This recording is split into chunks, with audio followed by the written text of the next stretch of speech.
របៀបចូលទៅបិទ comment ដែលពាក្យអសរោះអីបងប្អូនមិនចង់ឲ្យឃើញនៅក្នុង comment ក្នុង page យើងណាខ្លាច comment ពាក្យទាំងអស់ហ្នឹងគឺធ្វើឲ្យមានបញ្ហាប៉ះពាល់ដល់ page យើងណាអញ្ចឹងយើងចង់បិទបងប្អូនចូលទៅបិទជាមួយខ្ញុំទាំងអស់គ្នា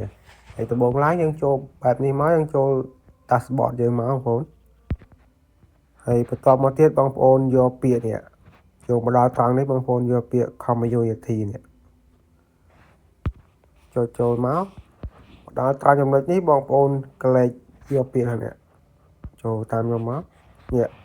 យើងមកដល់ត្រង់ចំណុចនេះបងប្អូន add មកចូល add មកនេះបងប្អូនចង់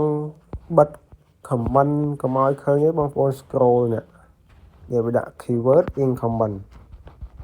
ហើយបើបងប្អូនចង់បិទ link ក៏ធ្វើឲ្យបញ្ហា page យើង spam ឬក៏មានបញ្ហាផ្សេងទៀតដែរអញ្ចឹងយើងចូលបិទក៏បានដែរបងប្អូនហើយខ្ញុំចូលបិទមកគ្រាន់តែយើងចុច add មកអញ្ចឹងរាល់ការគេផុស link ក្នុង comment យើងអីគឺអត់ឃើញទេបងប្អូនគឺយើងបិទដែរយើងថយមកហើយចង់ដឹងថាវាជាប់នេះឃើញទេបងប្អូនគឺយើងបាន add មួយហើយនេះយើងបាន add link មួយហើយអញ្ចឹងយើងចូលទៅ add មួយទៀតចូលទៅ add comment ខ្លាចលោកពាក្យអសរោះអីចឹងណាយើងចូលទៅបិទវាកុំឲ្យវាប៉ះពាល់ដល់ page យើងណាអញ្ចឹងមកដល់ត្រង់ចំណុចនេះបងប្អូនគឺយើងអត់ទាន់បានណាស់គឺវាណាន់ចឹងហើយបងប្អូនអញ្ចឹងយើងចុចមក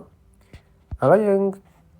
នៅខាងក្រោមបងប្អូនឥឡូវយើងចង់ដាក់ពាក្យអីពាក្យដែលអសរោះយកអត់ចង់ឲ្យឃើញនៅក្នុង comment ណាពេលគេ comment មកគឺអត់ឃើញទេអញ្ចឹងយើងចុចចូលមកដាក់ហែងពាក្យទាំងអស់ហ្នឹងគឺសិតតែពាក្យមិនសូវល្អអញ្ចឹងយើងដាក់ add ទៅគឺកុំឲ្យ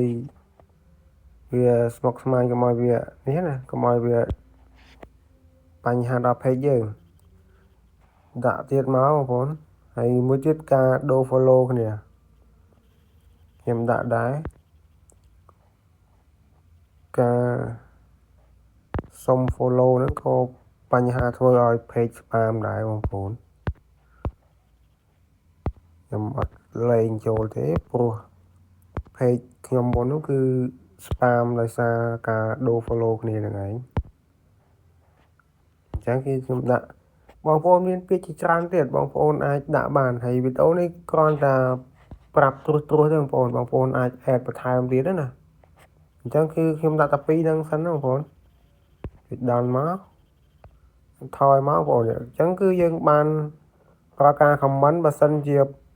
គេ comment នៅពាក្យ2ហ្នឹងគឺអត់ឃើញនៅក្នុង comment យើងទេគឺបិទហើយវិធីនេះគឺការពារកុំឲ្យ page យើងខូចណាបើបងប្អូនអាច add link ទៅដាក់ផ្សេងទៀត add រូបភាពបើយើងអត់ចង់ឲ្យនៅក្នុងឃើញ comment ណាអញ្ចឹងវិធីបិទគឺនៅកន្លែងហ្នឹងឯងបងប្អូននេះចូលកន្លែងហ្នឹងមកនេះចុចឃើញ